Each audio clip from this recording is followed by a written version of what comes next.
Glória a Deus, aleluia. Boa noite, amados, graça e paz a todos mais uma vez. Motivo de alegria, motivo de satisfação, mais uma vez podemos estarmos aqui, reunidos em torno da palavra do Senhor, para juntos podermos meditar um pouco mais no Evangelho e nele crescermos na graça, crescermos no conhecimento, pois tudo isso para nós é gratificante. Como nós falamos, a nossa fé é uma fé baseada em conhecimento. E hoje nessa noite nós vamos olhar um pouquinho para a Páscoa, pois nós estamos chegando agora nesse mês e muitas das vezes as pessoas não têm o conhecimento, não têm a profundidade.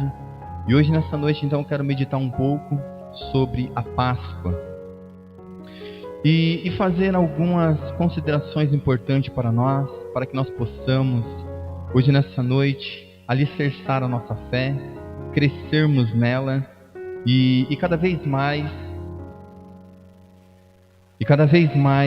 podemos assim prosseguir nesse crescimento espiritual que é constante em nossas vidas.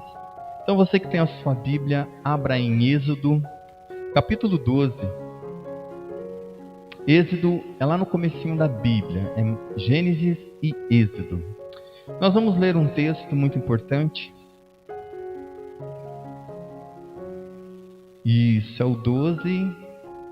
E nós vamos ler alguns versículos.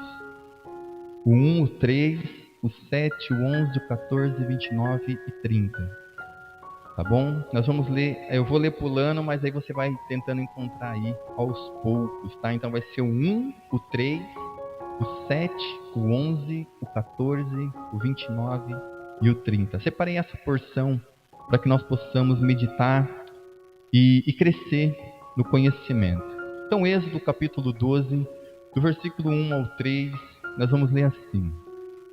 O Senhor disse a Moisés e a Arão, no Egito: Este deverá ser o primeiro mês do ano para vocês. Digam a toda a comunidade de Israel que no 10º dia deste mês, todo homem deverá separar um cordeiro ou um cabrito para sua família, um para cada casa. Passem então um pouco do sangue nas laterais e nas vigas superiores das portas das casas, nas quais vocês comerão o animal. Ao comerem, estejam prontos para sair, cinto no lugar, sandália nos pés e cajado na mão. Comam apressadamente, esta é a Páscoa do Senhor.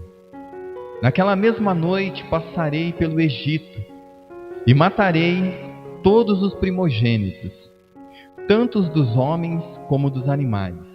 E executarei juízo sobre todos os deuses do Egito. Eu sou o Senhor. O sangue será um sinal para indicar as casas em que vocês estiverem. Quando eu vir o sangue, passarei adiante. A praga da destruição não os atingirá quando eu ferir o Egito. Este dia será um memorial que vocês e todos os seus descendentes celebrarão como festa ao Senhor. Celebrem-no como decreto perpétuo. Então, à meia-noite, o Senhor matou todos os primogênitos do Egito, desde os filhos mais velhos do faraó, herdeiro do trono, até o filho mais velho do prisioneiro que estava no calabouço. E também todas as primeiras crias do gado. No meio da noite, ó faraó, todos os seus conselheiros e todos os egípcios se levantarão. E houve um grande pranto no Egito, pois não havia casa que não tivesse um morto. Então, amados, aqui está a Páscoa, a qual muitos vão comemorar esse mês. Porém, como nós falamos, poucos têm conhecimento e profundidade sobre o assunto. Amados, para nós que somos cristãos, é importante nós termos essas informações. Pois, como nós vimos um pouco na ceia, nós vimos que Jesus ele participou ali da Páscoa dos judeus. E assim então instituiu a ceia do Senhor. Então para nós é importante olharmos aquilo que foi feito e vermos como aquilo se reflete na pessoa de Cristo, se reflete na obra de Cristo. Então hoje nessa noite nós vamos olhar para esse momento histórico do povo de Israel, porque também o nosso momento também é histórico. Então veja, a nossa fé ela pode ser vista do ponto histórico. Nós temos bases para olhar a história e vermos que de fato também nós temos ali um personagem histórico para as nossas vidas. E aqui nesses versículos ao qual nós separamos, aqui temos, amados, o registro bíblico da instituição da Páscoa. Antes de tratarmos com a Páscoa em si, coloquemo-la em primeiro lugar no contexto apropriado, considerando os eventos que o levaram a ela. Amados, aproximadamente 400 anos antes da instituição da Páscoa, Deus disse a Abraão que seus descendentes seriam escravizados e maltratados durante um tempo num país que não era deles. Mas, após isso, Deus castigaria a nação onde eles serviriam como escravos e tiraria eles de lá e os levariam à sua própria terra. Gênesis capítulo 15, do 13 ao 14. De acordo com os planos e decretos de Deus, os filhos de Jacó, que tinham ciúmes do favor especial do pai deles para com José, venderam o seu irmão mais novo para o Egito. Mas Deus guardou José e ele foi elevado à posição mais alta do Egito, abaixo de Faraó, para supervisionar as preparações para a fome que haveria de vir. Quando a fome veio, amados, e as nações ficaram sem comida, eles vinham até o Egito para comprar deles. Jacó também enviou seus filhos para comprar comida ali.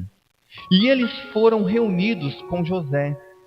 Como a fome continuaria por algum tempo ainda ali naquela região, Jacó e toda a sua família se mudaram para o Egito e foi-lhe dada um pedaço de terra como sua residência. Então aqui, amados, estamos vendo o princípio.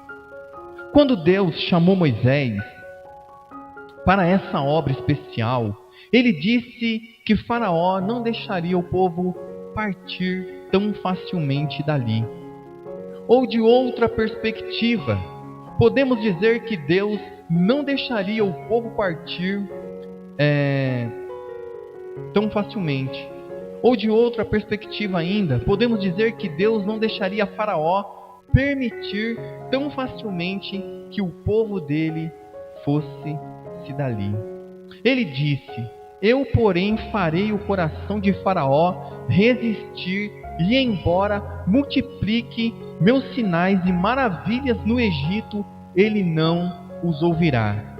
Aqui, amados, em Êxodo 7:3, a primeira coisa que nós vemos, a primeira coisa que nós achamos interessante, a primeira coisa que nós temos que entender aqui é ver a soberania de Deus.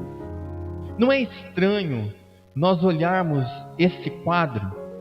Veja, Deus ele fala assim: olha, eu vou fazer de vocês, eu vou levar vocês para a sua terra, mas antes de ir para lá, vocês vão ser escravos em uma terra que vocês não conhecem. Será que nós gostaríamos de servir um Deus assim? Que fala para nós que nos colocaria em situação difícil, terrível, em escravidão. E olha que interessante, agora Moisés é levantado como um homem que vai libertar este povo. Mas olha que missão difícil de Moisés. E se fosse nós, o que nós faríamos? Imagine você, que Deus ele falasse assim com você: olha, você vai falar com Cristo, só que eu vou endurecer o coração do cristiano para não deixar o povo ir. Tem lógica isso? É a mesma coisa, Deus fala assim para você: olha, eu vou te levantar para pregar a minha palavra, mas fica tranquilo, que eu mesmo vou endurecer o coração do povo para não ouvir a palavra. Aí você vai ter que orar, vai ter que jejuar, vai ter que ser fiel à minha palavra. Mas mesmo assim, eu endurecerei o coração do ouvinte. Que coisa, né? Não é estranho? Às vezes quando nós paramos, imagine Moisés se fosse da nossa geração, o que falaria para Deus? Pô Deus, você está de brincadeira? Que Deus é esse? Que manda eu pregar, que manda eu falar, porém Ele mesmo endurecerá o coração daquele a quem eu vou falar. Está errado isso. Que Deus é esse? Que cristianismo é esse? Aonde Deus manda eu pregar, será que a oferta ali é verdadeira? Por que Deus falaria para que eu falasse, sendo que Ele mesmo endureceria o coração? Foi aqui, nesse momento, em que nós vemos o que Deus está fazendo na vida de Moisés. Moisés, vai lá e fala com o Faraó. Fala para ele deixar o meu povo ir. Porém, fica tranquilo, Moisés, que eu vou fazer com que ele não deixe o povo ir. Tem lógica? Não é estranho? Já parou para pensar nisso? Então, amados, o que nós estamos vendo é a soberania de Deus sobre a história da humanidade. É a soberania de Deus, os decretos de Deus. É Deus falando assim: olha, eu faço o que eu quero, quando quero. Eu me compadeço de quem eu quero. Agora imagine se você pregar a palavra de Deus, a você anunciar a palavra de Deus e o próprio Deus dizer assim: olha, eu vou endurecer o coração daquele que vai ouvir o evangelho. Eu vou endurecer, fica tranquilo, pregue, anuncie o meu amor, anuncie a minha morte, anuncie a cruz. Mas aquele que ouvir, eu mesmo vou endurecer o coração dele.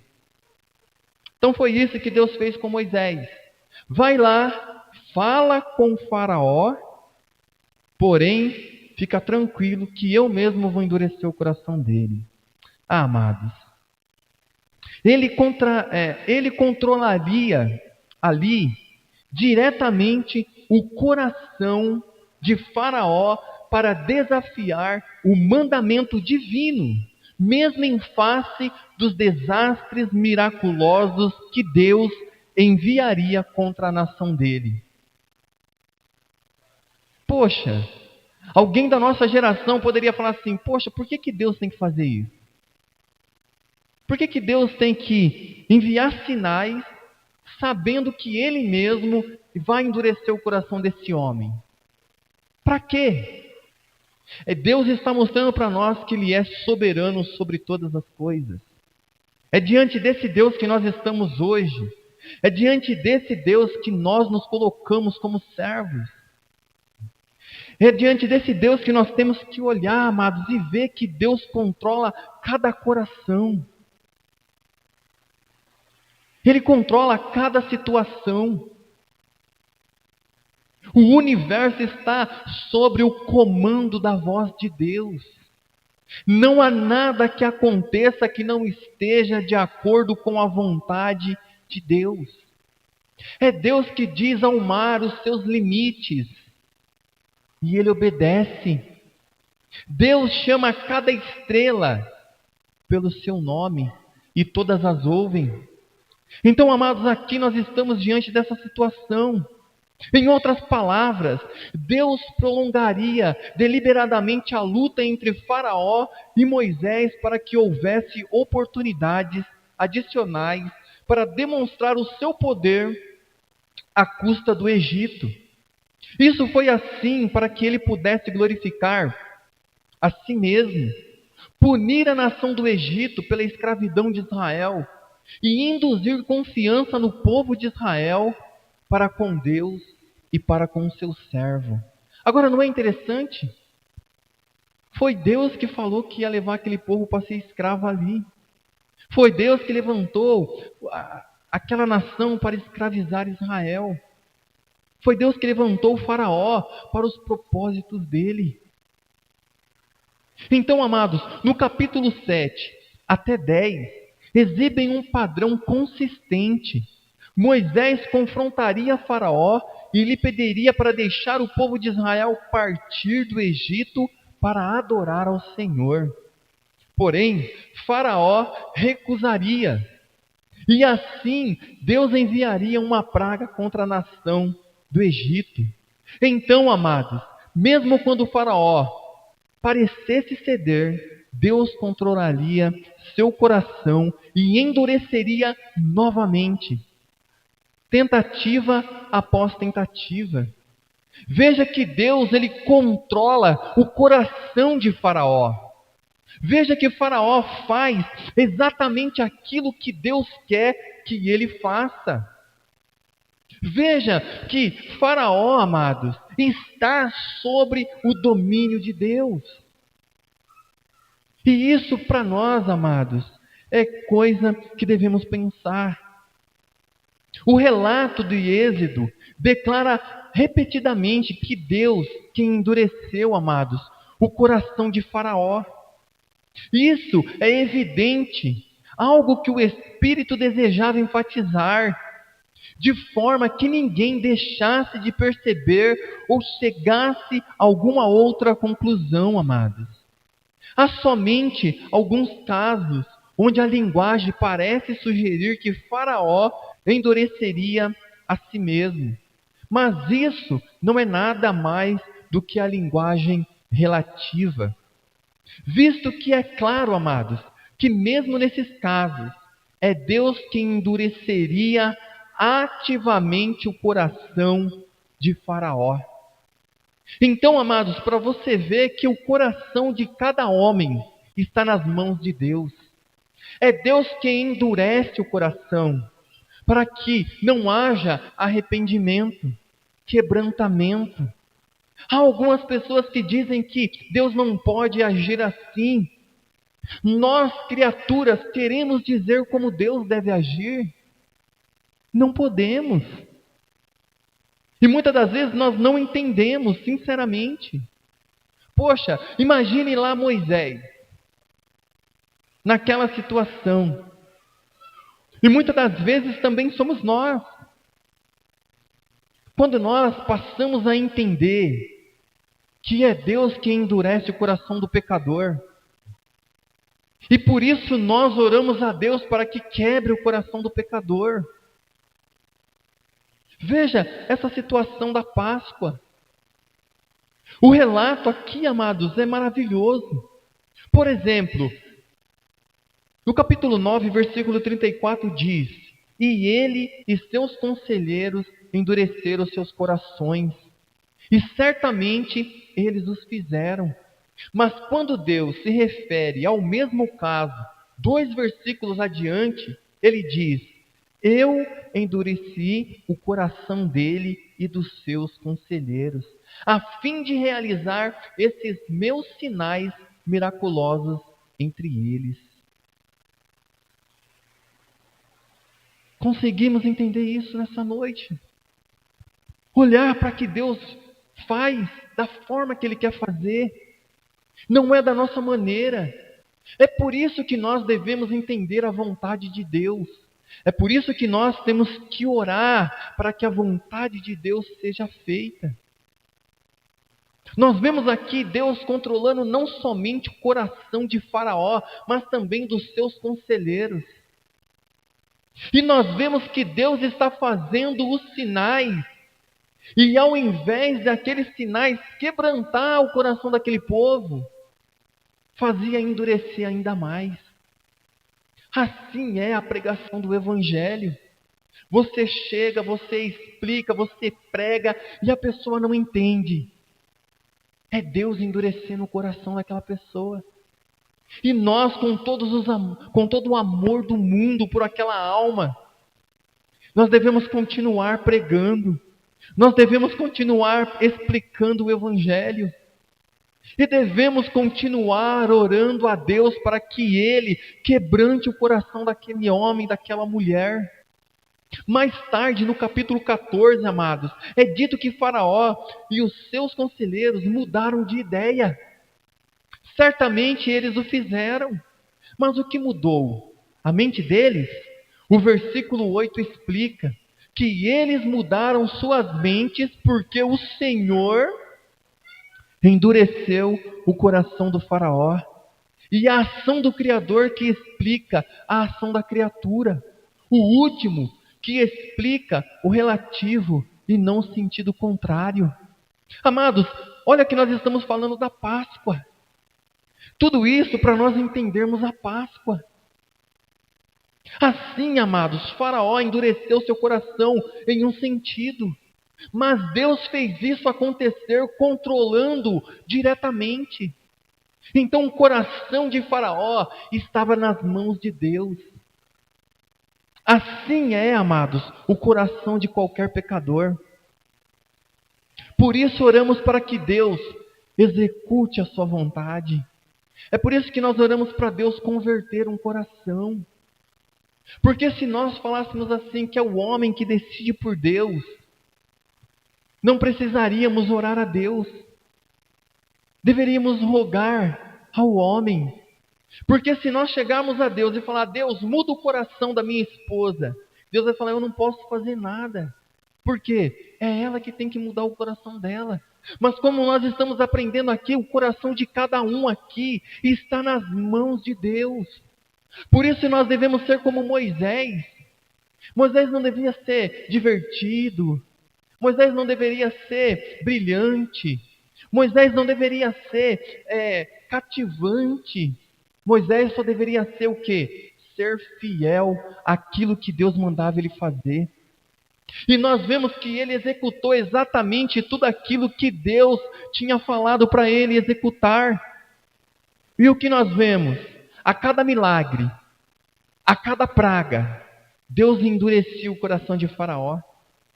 Então, amados, certamente hoje nessa noite o que vemos é isso. Nós vemos aqui Deus fazendo todas as coisas. É a ação do Criador, então, que explica a ação da criatura. Assim, amados, Faraó endureceu seu coração em um sentido, mas Deus fez isso acontecer, controlando-o diretamente. Da mesma forma, quando uma pessoa crê no Evangelho, ela crê no Evangelho. Deus não é aquele que crê, mas Ele é aquele que faz a pessoa crer, colocando entendimento, abrindo a sua mente. Não é interessante que muitas das vezes você prega o Evangelho para 10 pessoas. Exemplo, 9 cruza o braço e fica ali, não estou entendendo. O que ele está falando? Que coisa estranha, eu nunca ouvi isso. Mas de repente, no meio daqueles 10, um começa a chorar, copiosamente. O coração dele é alcançado.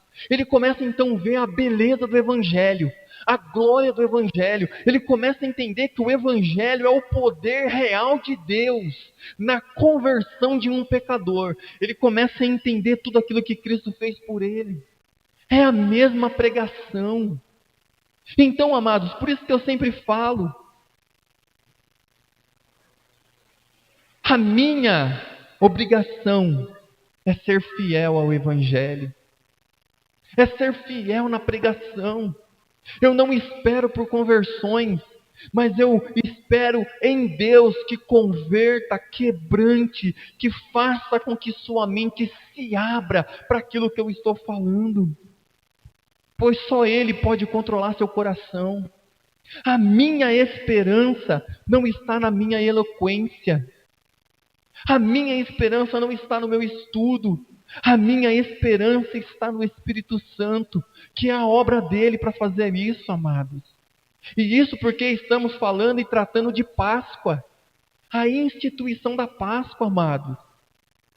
Então, certamente, Nós podemos ver isso aqui. E quando uma pessoa então ora, não é Deus quem ora, e sim a pessoa.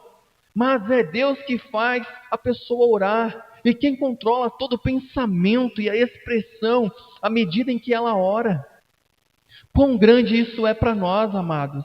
Entendermos hoje nessa noite como Deus controla todas as coisas. Que não há nada fora do controle de Deus. Nada. Assim, amados, Faraó endureceu seu coração em um sentido, mas Deus fez isso acontecer controlando diretamente. Da mesma forma, quando uma pessoa crê no Evangelho, a Bíblia, amados, ensina que é Deus quem endurece diretamente o coração de alguém contra a sua palavra, de forma que essa pessoa não receberá misericórdia, mas antes incorrerá numa ira divina ainda maior contra essa mesma palavra. Não é interessante como nós estamos falando? Deus levanta Moisés. Moisés, vai lá, fala com o Faraó, mas fica tranquilo, Moisés, porque eu vou endurecer o coração dele. Isso, amados, era para desanimar qualquer mensageiro. Não era? Como Deus fala com Jeremias. Jeremias, levanta, prega minha palavra para esse povo. Esse povo entende o que você vai falar, mas fica tranquilo, porque eu vou endurecer o coração desse povo. Esse povo vai ser uma testa de ferro contra você. Você vai falar no idioma deles, e eles não vão compreender. A compreensão do Evangelho, amados, é pura e divinamente inspirado pelo Espírito Santo. Por isso que nós precisamos e rogamos a Deus para que Ele abra o nosso entendimento. Por isso que crer no Evangelho, crer em Cristo, é muito mais do que só crer. É aquilo que nós falamos, é conhecimento. É quando esse conhecimento abre as portas do paraíso para nós entrarmos. É como se os portões dos céus se abrissem para nós. E nós podemos entrar com confiança. O conhecimento do Evangelho não é baseado na emoção. Aquilo que nós falamos aquele dia. Quanto que é 2 mais 2? Se você estiver triste, 2 mais 2 é? E se você estiver alegre, 2 mais 2 é? Está vendo, amados? O conhecimento de algo não é afetado pelas suas emoções. Por isso o que estamos vendo hoje nessa noite é algo maravilhoso, profundo. Nós estamos vendo que Deus controla o coração de cada homem, de cada mulher. E é por isso que nós pregamos o Evangelho na confiança que Deus tem os seus eleitos. Nós não sabemos quem são. Por isso nós devemos anunciar o Evangelho perfeitamente, fielmente. Que a obra da regeneração vem de Deus, amados. É Ele quem regenera o homem. Então olha aqui nessa noite o que estamos aprendendo. A Bíblia ensina isso para nós.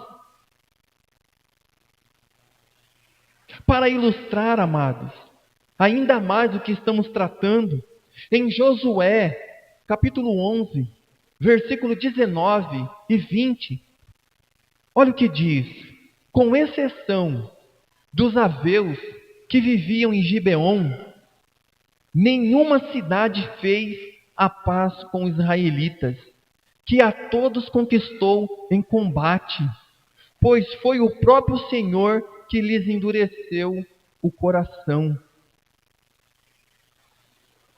para guerrearem contra Israel, para que ele os destruísse totalmente, exterminando-os sem misericórdia, como o Senhor tinha ordenado a Moisés.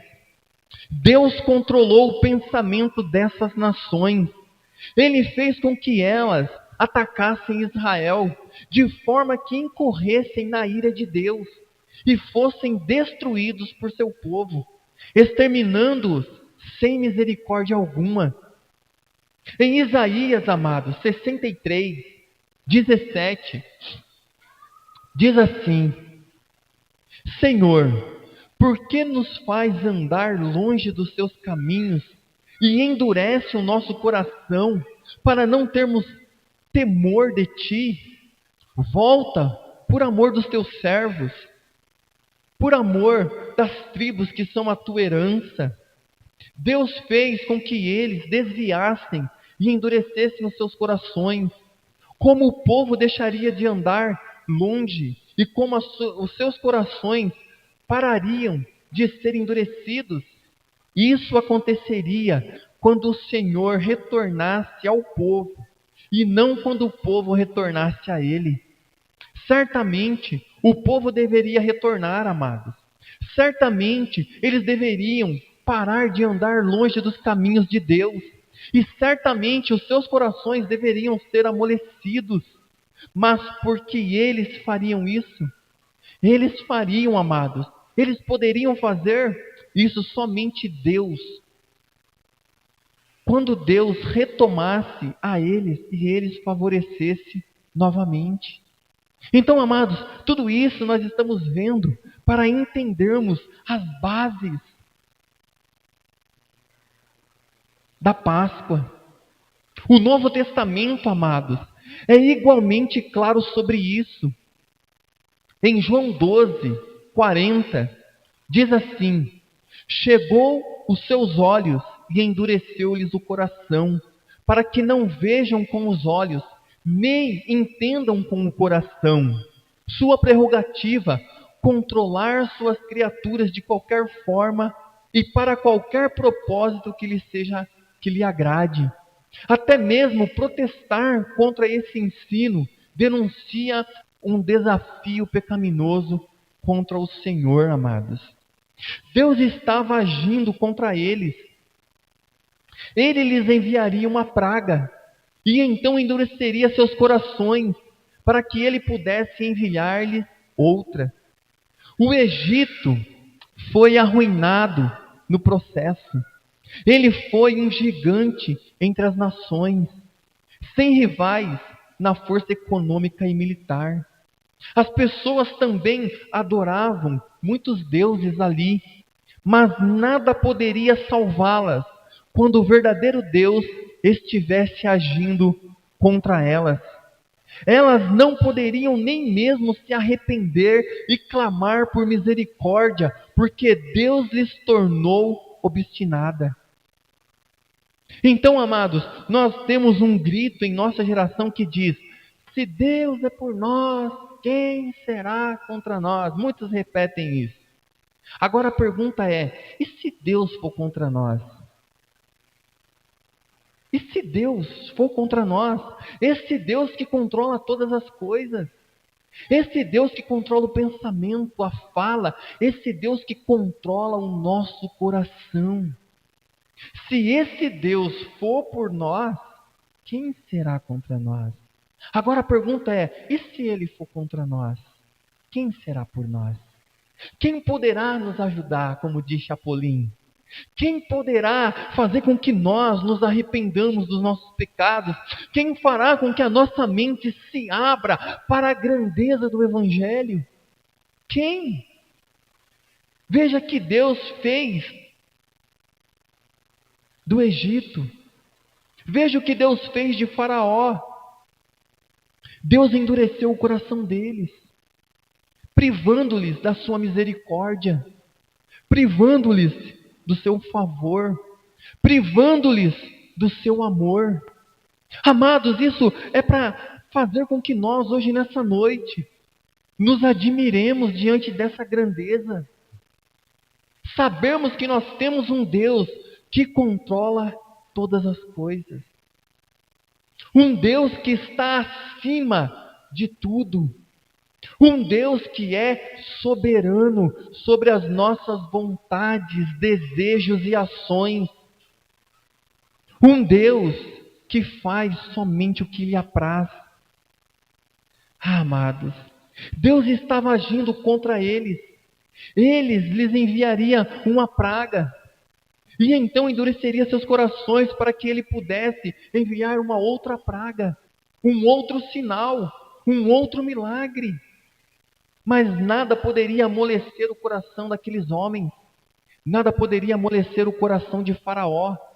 Pelo contrário, cada vez mais ele ficava mais endurecido, mais enrijecido contra Deus. Assim é as pessoas, quando você prega o evangelho e você vê aquela obstinação, você vê Deus fazendo com que aquela pessoa não entenda nada. E aí eu me calo diante disso e falo: Deus, obrigado por me fazer entender. Obrigado por revelar os seus mistérios ocultos em outros tempos. E o Senhor revelou a nós, os pequeninos. Muitos sábios não entendem o que nós entendemos. Muitos pecadores estão sendo privados disso porque Deus assim o quis. Ah, amados, isso é maravilhoso.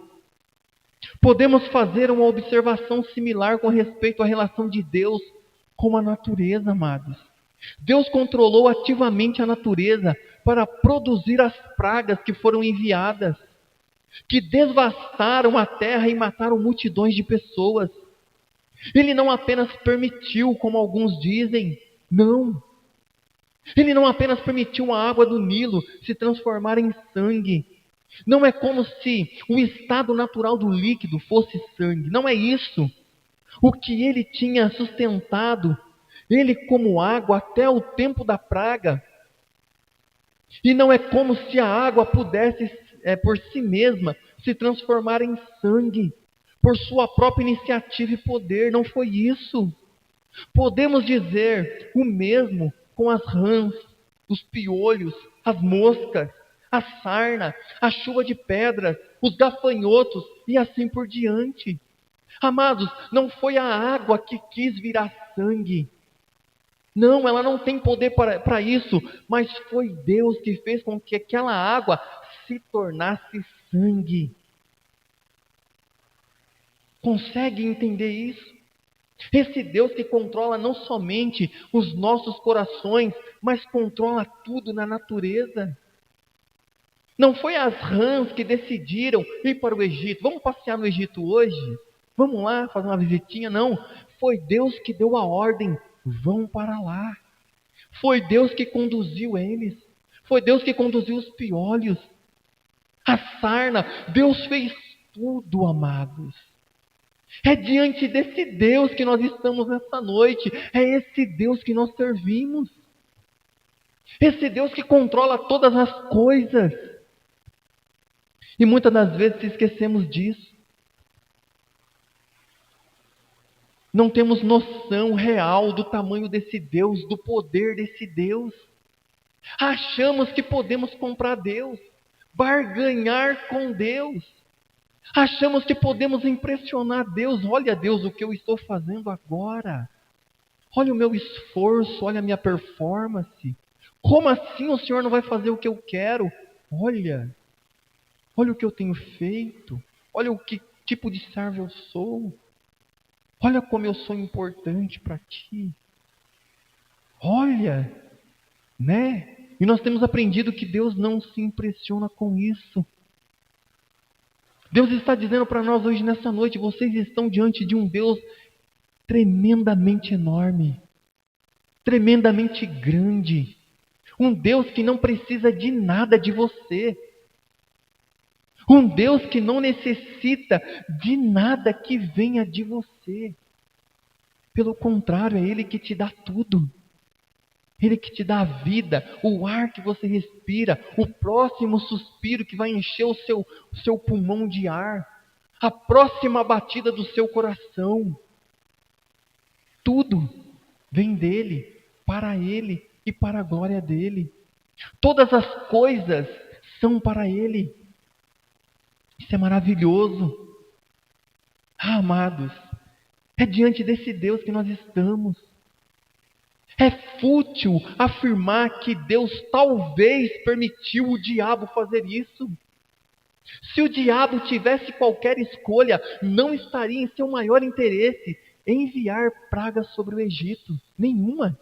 Assim apenas permitiria Assim, apenas permiti-lo fazer isso não garante que ele teria feito, amados.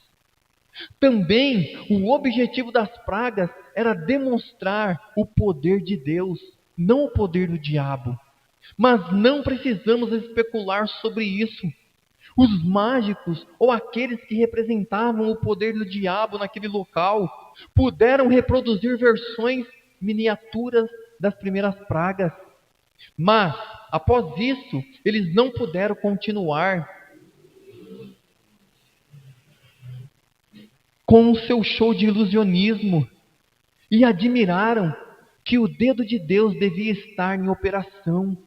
Em todo caso, amados, se alguém apenas ler todos os capítulos e observar a linguagem empregada ali, ficará claro para ele que o texto descreve cada praga como planejada, produzida, sustentada e então removida pelo poder de Deus.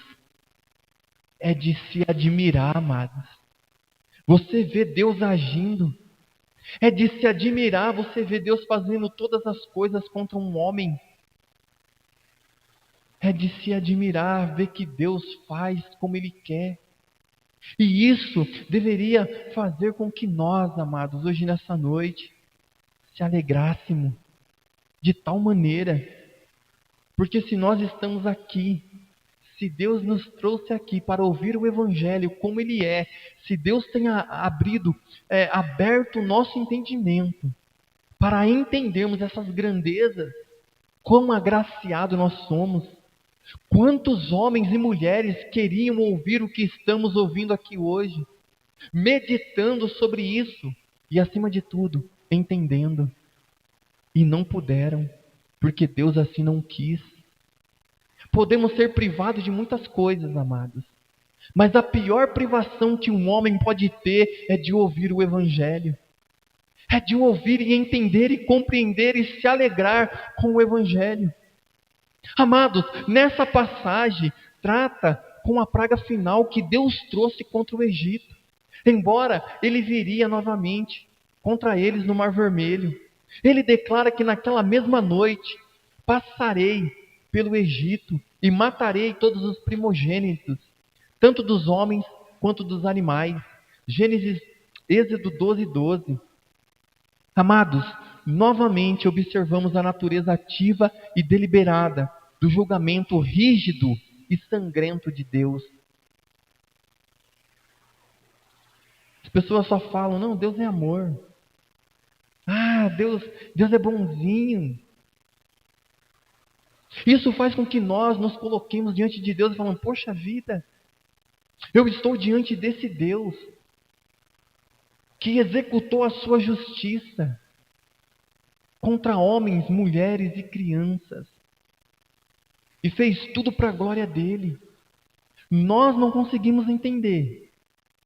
Mas quando nós vemos a ação desse Deus, amados, é maravilhosa. Veja, Deus falando que matou os primogênitos do Egito para a glória dele. No mundo atual, as pessoas vão dizer, como assim matar pessoas para a glória de Deus? Que Deus sanguinário e genocida é esse? Eles se esquecem que é esse Deus que controla todas as coisas. Há injustiça da parte de Deus? De modo algum. Nunca houve. Deus contra os seus inimigos, amados, é o que podemos ver. E nos assusta em sabermos que nós éramos, por natureza, inimigos de Deus. Por natureza, todo homem nasce inimigo de Deus. Por isso que a conversão, crer no Evangelho, é uma obra miraculosa. Por isso que a conversão de um pecador é um poder, como se Deus estivesse ressuscitando um morto.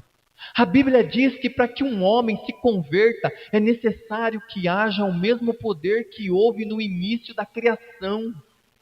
Quando Deus estava falando, haja isso, haja aquilo, é o mesmo poder que é necessário para que eu e você sejamos feitos filhos de Deus.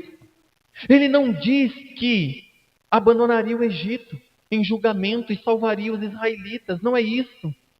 Da autodestruição que os egípcios teriam sobre si mesmos. Ele não diz que ele abandonaria o Egito. E de alguma forma, amados, seus primogênitos cairiam mortos por si mesmos. Não é isso. Ele nem mesmo diz que ele deixaria os egípcios nas mãos de Satanás. Não é isso. Não, ele declara que ele passaria e mataria o primogênito. Essa é a natureza, seu método e a sua glória, amados. O que frequentemente acontece é que as pessoas constroem seus próprios padrões e regras sobre como um Deus justo deveria agir. E depois tentam encaixar Deus lá, o Deus da Bíblia. E então eles inventam todos os tipos de argumento e distinções complicadas para explicar como Deus nunca violou os seus padrões de regras que elas criaram. É como se elas ficassem embaraçadas pelo Deus da Bíblia, porque ele é muito diferente de como um homem pecador age, e porque ele desrespeitaria os padrões impostos sobre ele por rebeldes espirituais. Me digam, Deus não segue padrões humanos. Deus não segue os padrões que as suas criaturas caídas formulam a respeito do que é justiça, do que é justo e os padrões de Deus. Não. A Bíblia, amados, afirma a reprovação ativa de Deus, o endurecimento ativo e o julgamento ativo de Deus. Visto que eu já argumentei sobre isso em outros lugares anteriormente, exaustivamente e diversas vezes, eu não me repetirei, amados, mas estou enfatizando esse ponto aqui, pois eles nos ajudarão a apreciar plenamente a Páscoa e o que ela representa nas Escrituras. Aquela noite, amados, o Senhor matou todos os primogênitos do Egito, desde o filho mais velho do faraó, herdeiro do trono, até o filho mais velho do prisioneiro que estava no calabouço, e também todas as primeiras crias do gado. No meio da noite, o faraó, todos os seus conselheiros e todos os egípcios se levantaram, e houve grande pranto no Egito, pois não havia casa que não tivesse um morto. Você consegue imaginar isso? Vamos trazer hoje para Pirapora. Nós estamos aqui. E Deus fala assim, olha, hoje nessa noite, eu trarei juízo sobre Pirapora do Bom Jesus. E somente aqueles que são meu povo não sofrerão a pena. Mas todo lar, toda casa, pobre e rico, branco, negro, amarelo, na casa do... não importa qual fosse o perímetro, eu passarei e eu matarei, é Deus falando, e eu vou matar os primogênitos. E depois da meia-noite o anjo da morte passasse, e nós então ouvíssemos o silêncio da noite sendo quebrado pelo choro de desespero, de dor, de agonia daqueles que perderam seus filhos. Consegue imaginar?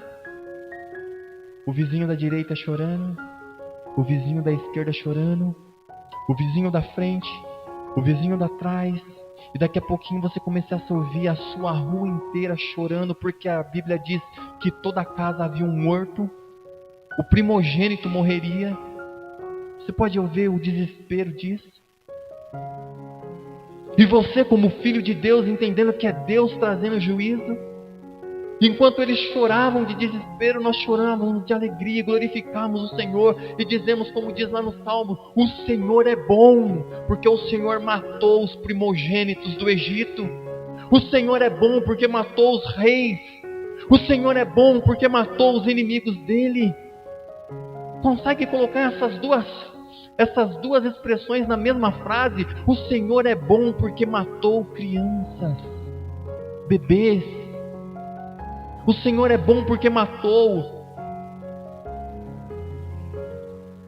Conseguimos entender isso? Não conseguimos. Mas é esse Deus que a Bíblia está nos dizendo. A Bíblia diz que não havia uma casa que não tivesse um morto. Deus não é dito que em nenhum lugar ser passivo nisso. Ele não passou sobre o Egito para salvar o seu povo, mas passou sobre o seu povo para matar os membros mais estimados da comunidade do Egito, de forma que nem mesmo os animais foram poupados. Ele estava numa missão de matar e fez um trabalho completo, perfeito, de forma que houve grande pranto no Egito, pois não havia casa que não tivesse morto. Isso é a Páscoa. Essa noite de livramento e misericórdia para o povo de Israel foi uma noite de terror, de pavor para os egípcios. Amados, eu quero falar algo para vocês. Haverá um dia que haverá esse mesmo sentimento. A palavra de Deus diz que um dia o Senhor virá sobre as nuvens e haverá um grande e terrível dia do Senhor. O dia de alegria eterna para muitos, mas um dia de pavor, horror e destruição eternas para outros. Conseguiremos ver Ele vindo sobre as nuvens com poder e grande glória, amados. Assim como foi um dia terrível para o Egito, mas foi um dia glorioso para Israel. Haverá um dia que haverá esse mesmo sentimento, amados. Um sentimento de um dia glorioso e um dia terrível ao mesmo tempo. Conseguimos imaginar isso hoje nessa noite? Eu gostaria de continuar isso no domingo, se vocês permitirem, se vocês quiserem, para nós falarmos da Páscoa. Nós estamos falando da Páscoa. Entender esse dia glorioso e maravilhoso para os israelitas, mas terrível, um dia de juízo, julgamento, morte, onde Deus passou e destruiu aquele homem, matando cada um. Então hoje, nessa noite, amados, o que eu quero falar com vocês é isso. Eu quero terminar dizendo isso. Haverá um dia que todos irão comparecer diante de Deus. E haverá um dia de choro, pranto, dor eterna. Haverá um dia que não terá um outro dia. Haverá um dia, amados, que nós nos compareceremos diante desse juízo. E isso é tão real, amados, que será um dia de alegria e de tristeza ao mesmo tempo. Você consegue imaginar isso? Um dia de alegria, de euforia, de misericórdia, mas um dia de julgamento, derramamento de ira, um dia de condenação, um dia de morte. Isso no mesmo dia como houve aqui nessa noite. Enquanto os egípcios choravam, rangiam seus dentes, porque Deus matou aquelas pessoas, haverá um dia que isso ocorrerá. O apóstolo Mateus, ele diz assim: não temam, Jesus dizendo melhor, não temam aquele que matam o corpo e nada podem fazer com a alma.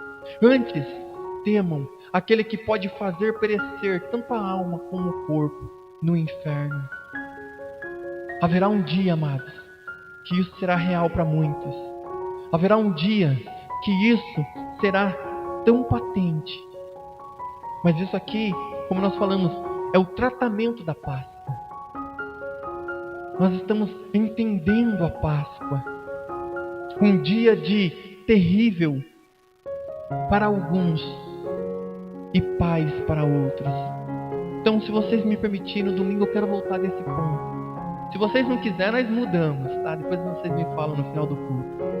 Mas tudo para entendermos a Páscoa, que vamos participar daqui uns dias, né? Semana que vem é a Páscoa. Mas quão terrível é nós entendermos que muitos cristãos não entendem o que é Páscoa. As pessoas acham que é comer ovos, chocolate. As pessoas acham que é fazer encenações de Cristo. As pessoas acham que é apenas falar do sofrimento externo de Cristo. Hoje nós estamos vendo a grandeza desse Deus que instituiu a Páscoa. E quão terrível foi esse dia para uns, mas quão maravilhoso para outros. Amém? Vamos orar, vamos agradecer ao Senhor hoje nessa noite. Senhor Deus, Pai amado, obrigado, Jesus. Que hoje nessa noite, ó Pai, o Teu Espírito repouse sobre nós. Abra o nosso entendimento para Te entender, ó Pai. Entender o Seu Evangelho, nos alegrar com Ele. Ver, Senhor, a beleza do Evangelho. Entendermos, ó Pai, que aquele grande dia virá. Assim como o anjo da morte passou naquela noite sobre os egípcios. E nós vimos que foi o Senhor que passou ali para trazer juízo, justiça sobre aquela nação. Haverá um dia que o Senhor virá, Senhor, sobre as nuvens, com poder e grande glória, para julgar também as nações, para julgar cada homem, para julgar cada pecado. E hoje nessa noite, ó Pai, eu só quero orar a Ti e agradecer a Ti, ó Deus. Obrigado, ó Deus, pela Tua palavra nessa noite. Amém, Jesus. Cumprimentem uns aos outros e vão na paz do Senhor. Amém?